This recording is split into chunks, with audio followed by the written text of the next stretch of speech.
Olá, pessoal da área de SST. Hoje nós vamos trazer aqui alguns questionamentos, dos nossos clientes aqui referente aos riscos psicossociais. Eu trouxe comigo hoje o Dr. Vendrame, que ele vai conversar com a gente sobre esse assunto. E Dr. Vendrame, vou começar com uma questão, O risco psicossocial, ele é realmente uma novidade ou ele sempre existiu e nunca foi tratado tecnicamente? Não tem nada de novidade, O que aconteceu foi que botaram uma vírgula lá no texto legal, E botaram assim, inclusive os riscos psicossociais.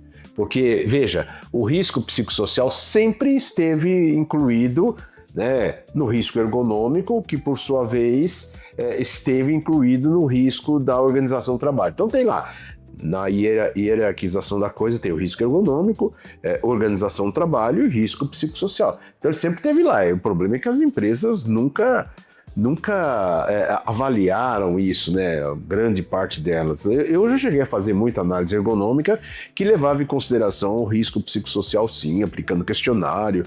Isso é uma coisa bem antiga e bem conhecida pelos profissionais da área de ACST. Mas as empresas, não davam crédito. O jurídico tinha assim, uma verdadeira paura de aplicar questionário e tudo mais. Então, infelizmente, não era exercitado. Mas que existia, tá lá desde o tempo de Jesus Cristo, praticamente. Entendi. Então sempre existiu. Então esse termo nova NR1 não é nova, Não tem nada de nova. Nova foi só a legislação lá que assim, por desuso, por falta de prática de utilização, eles tiveram que lembrar na lei algo que já estava escrito, Então...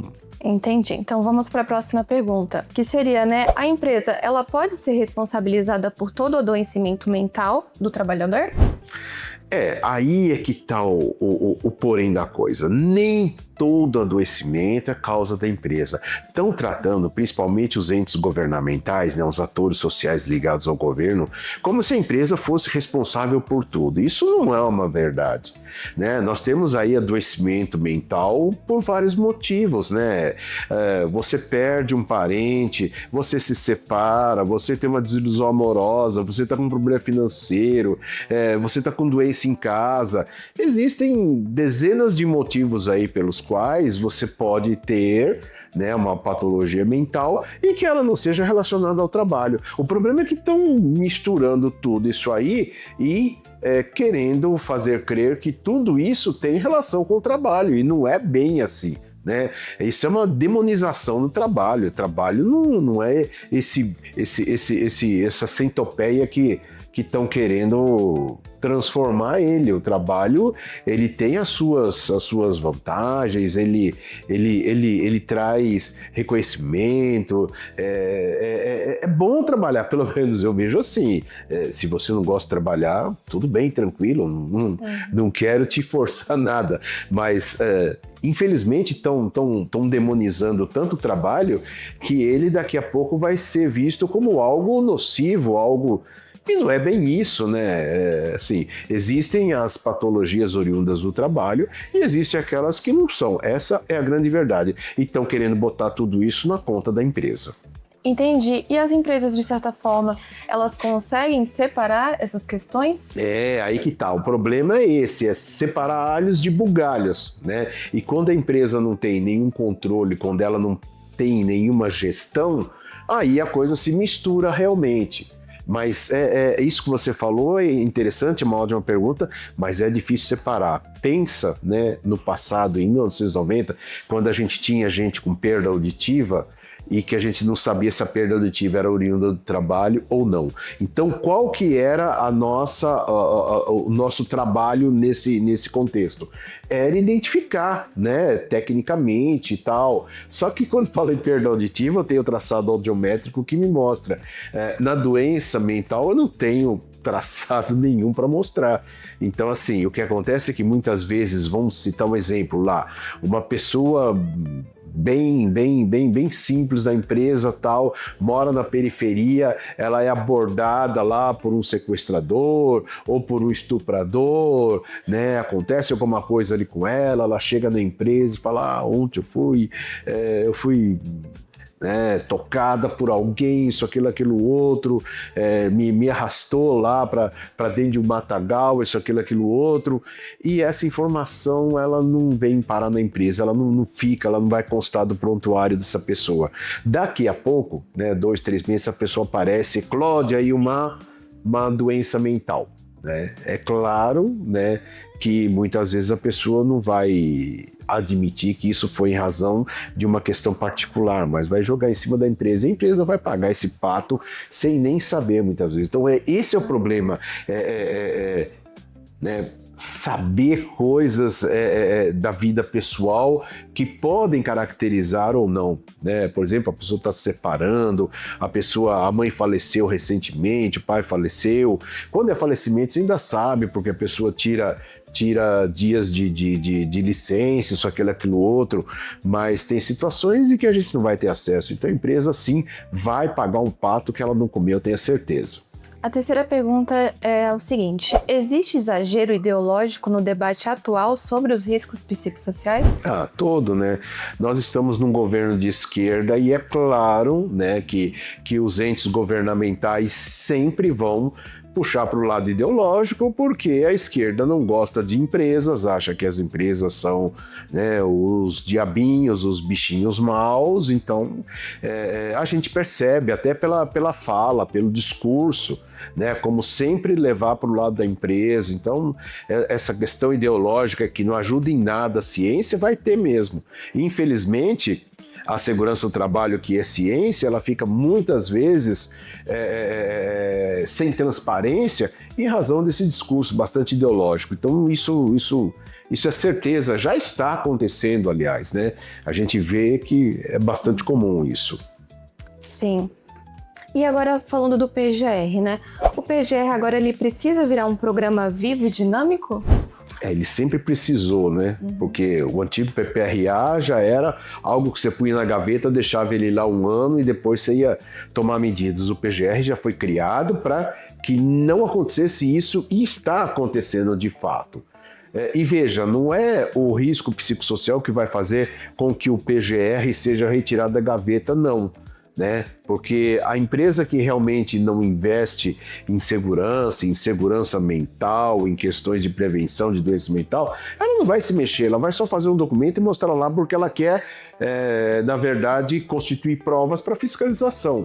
Então isso, infelizmente, não vai. Ainda é um problema de cultura no Brasil, né? O fato da gente confundir a segurança do trabalho com a contabilidade da empresa. A contabilidade, sim, eu escrituro para botar lá e para, quando o fiscal vem, eu mostrar, tá aqui, tudo que eu fiz, isso aqui direito. Isso não é segurança do trabalho. Segurança do trabalho são programas, né? Que programa é papel mais ação. Se não tiver ação, ele continua sendo papel. Só documento de gaveta. É documento de gaveta. Infelizmente, a cultura empresarial ainda é muito dessa, de fazer documento ao 99, botar na gaveta e acabou. Entendi. É bem isso. E aproveitando o gancho sobre o PGR, algumas empresas elas questionam a gente. Eu tenho o PGR que eu faço aqui, mas eu preciso que alguém faça o meu psicossocial. Como que... Não, são coisas independentes, claro. A empresa quer fazer o PGR, mas ela não tem tecnologia para fazer o psicossocial normal, né? Então, como também ela pode fazer o seu psicossocial, né? Veja que a legislação, ela não impõe quem deva fazer. Em momento algum ela fala, psicossocial tem que ser feito por psicólogo, ou tem que ser feito por psiquiatra, ou tem que ser feito por ergonomista. Não, ela deixa aberto exatamente porque a empresa tem esse poder de escolher. E isso é tremendamente interessante. O que não pode, na verdade, é ficar aventureiros, né, alienígenas, ingressando na nossa área, na área de segurança e saúde no trabalho, gente que não tem nada a ver, como, por exemplo, jornalista, pedagogo, né? E aí vem querer dar pitaco aqui. Aí realmente não tem nada a ver. Então, vamos, cada macaco no seu galho, né? Cada um fazer o seu trabalho, porque na área de segurança, infelizmente, tem muita gente que só vem tirar vantagem, que faz a faculdade errada e depois quer ingressar na nossa área e tirar vantagem aqui financeira somente. Sim. Próxima pergunta. Aplicar questionário é obrigatório para avaliar os riscos psicossociais? Não, ele não é obrigatório, ele é apenas uma ferramenta, né? Agora, vejam que ela se difundiu tanto que todo mundo só fala em questionário. Ninguém fala em outras ferramentas.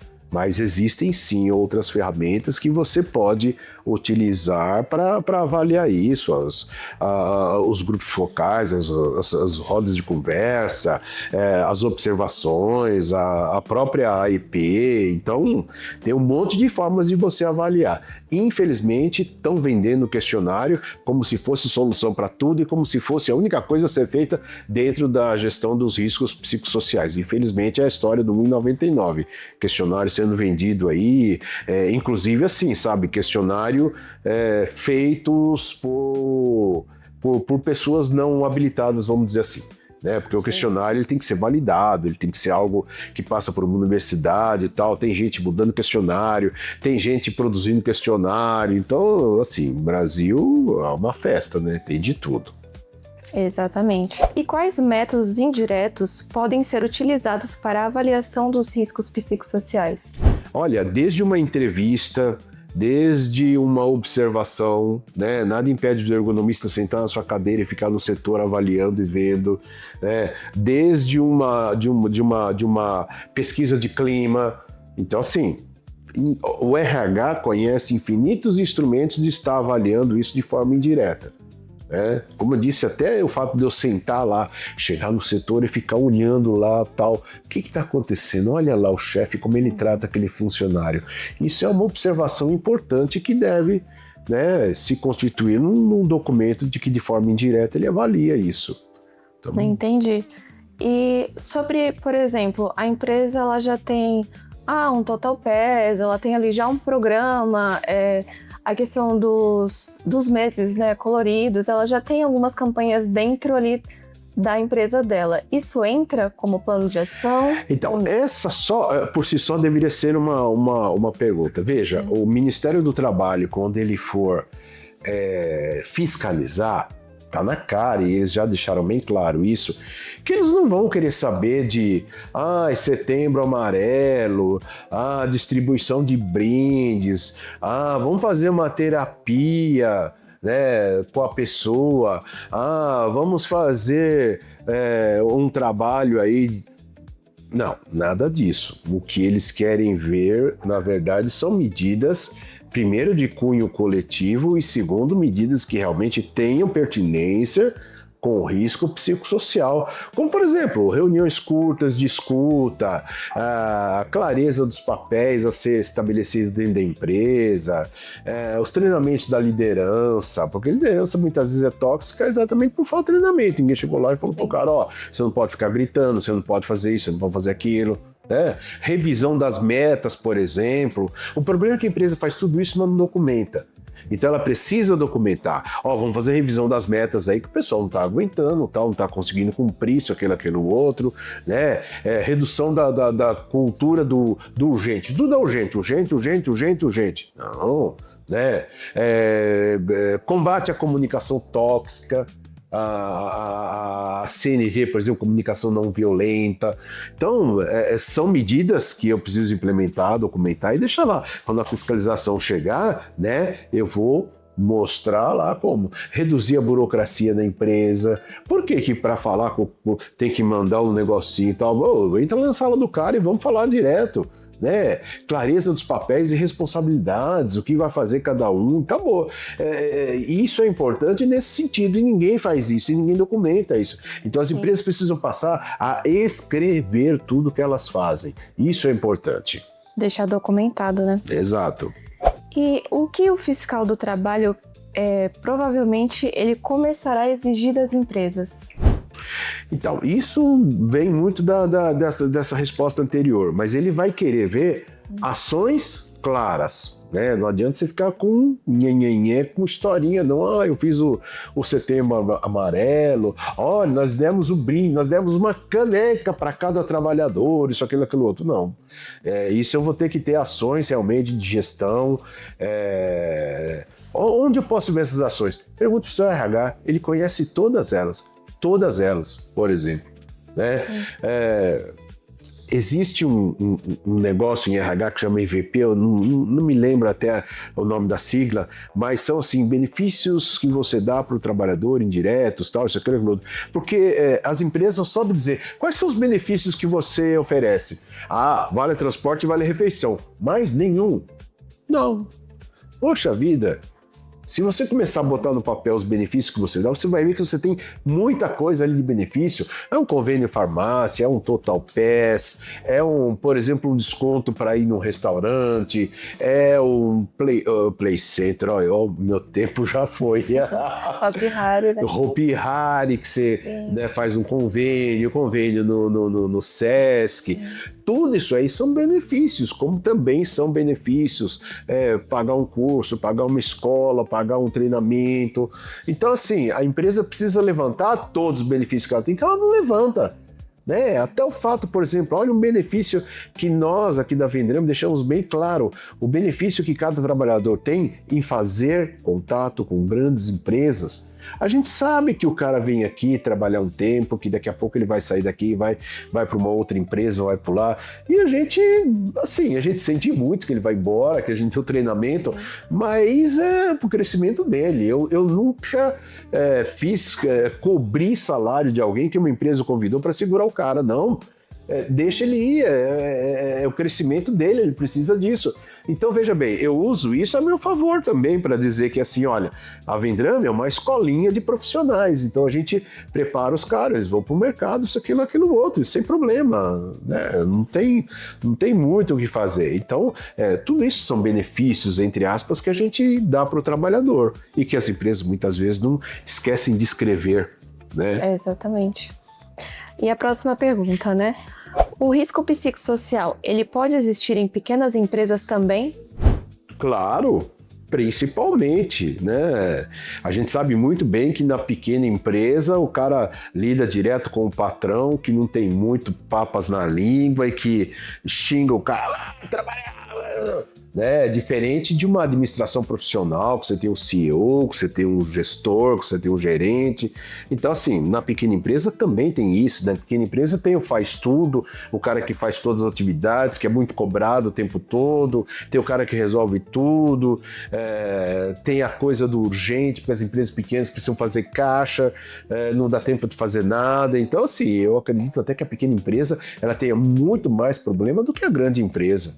A grande empresa ela é estruturada, ela tem isso aí meio que no sangue, essa coisa de cuidar aí dos riscos psicossociais, né? A gente vê grandes empresas aí como a Procter & Gamble, por exemplo, que tem um médico famoso, o doutor Fernando, por exemplo, que aparece sempre nas lives, fala muito dessa questão, né, dessa implementação. Então, a gente vê que tem várias empresas modelo e exemplo aí para o mercado. Entendi. E agora falando das multas e das ações judiciais, né? A empresa ela pode sofrer multas ou ações judiciais se ignorar os riscos psicossociais? Claro, nós estamos na década da doença mental. Como aconteceu lá em 90 com a perda auditiva, como aconteceu nos anos 2000 com a Ler Dort, agora nós estamos sofrendo a questão das doenças mentais. Então, assim, a empresa que não investir, que não comprovar ações efetivas numa demanda judicial, ela vai ser condenada a pagar a indenização, porque essa pessoa, ela perde a capacidade laborativa dela e ela vai ter que ser indenizada por isso. Além do que, numa fiscalização, você tem multa. Então, a multa é um valor pequeno que você não cumpre, mas uma indenização porque você deixou alguém com problema é muito maior. Então, assim, veja, esse R$ 1,99 que você está pagando para fazer o seu questionário aí, olha, é uma prevenção muito barata, né? Perto aí de uma ação, por exemplo, por indenização da Justiça do Trabalho, por doença, por exemplo. Agora, até levantando uma questão adicional, algumas empresas, elas veem essa questão do risco psicossocial como um problema para ela mesma. Ela vai levantar um problema para ela mesma, um risco para ela própria. fazendo esse levantamento? Não é assim, né? Esse é o medo que o empresário leigo tem, né? De, eu vou expor meus problemas, eu vou tornar visível. Não é assim. Você tem um problema, você tem que resolver o problema. No passado também isso aconteceu com o PPRA. Ninguém queria fazer medição de ruído dizendo, mas aí eu vou expor o meu nível de ruído alto. Ué, você vou vai ter que criar provas contra mim mesmo. Essa história é a máxima aí do direito penal.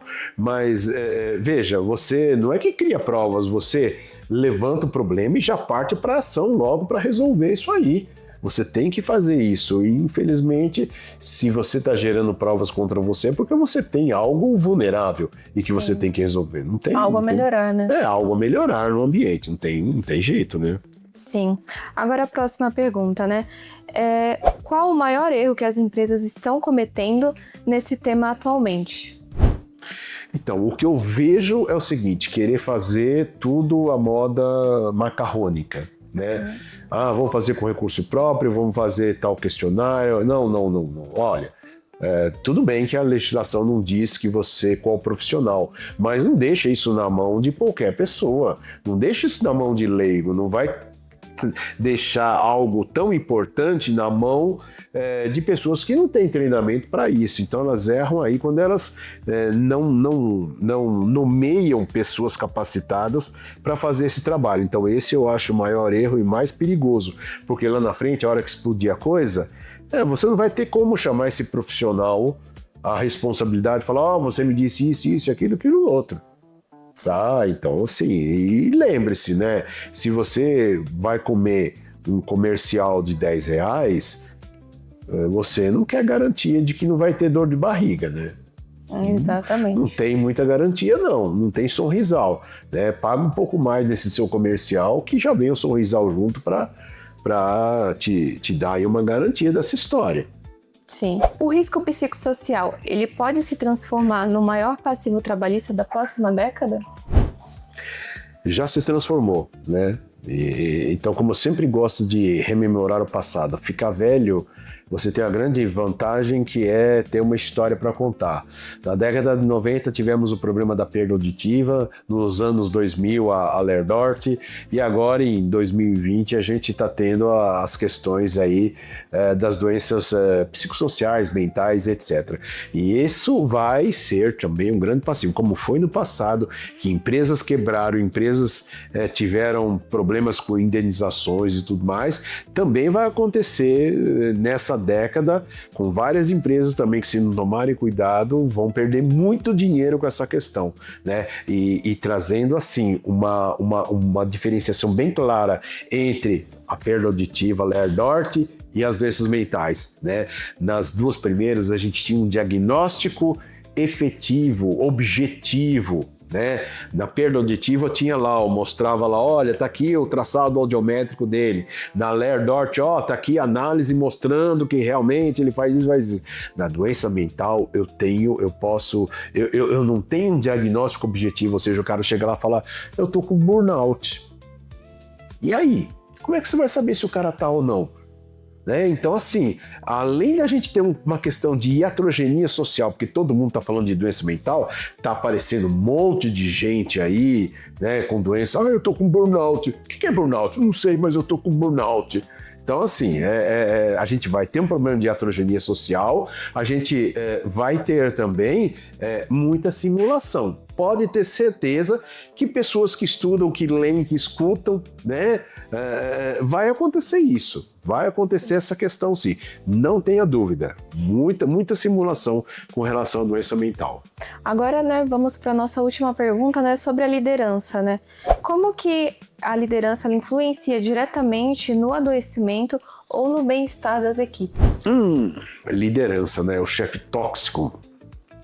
O chefe que grita, o chefe que olha feio, o chefe que vai fazer, não reclame, isso, aquilo, outro.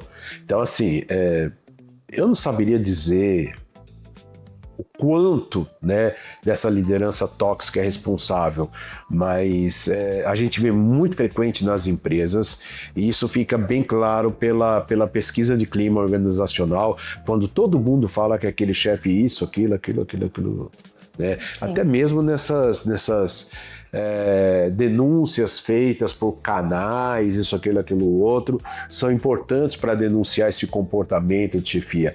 Então, assim, chutando aí, eu diria que quando se fala de doença mental oriunda do trabalho, a chefia lá tem 30%, 40% de parcela nisso, para não falar mais. Eu não sou pesquisador, cientista, então eu trabalho com a coisa prática, mas a liderança tóxica está muito presente nisso. E muitas vezes nem ele próprio sabe que ele é um líder tóxico.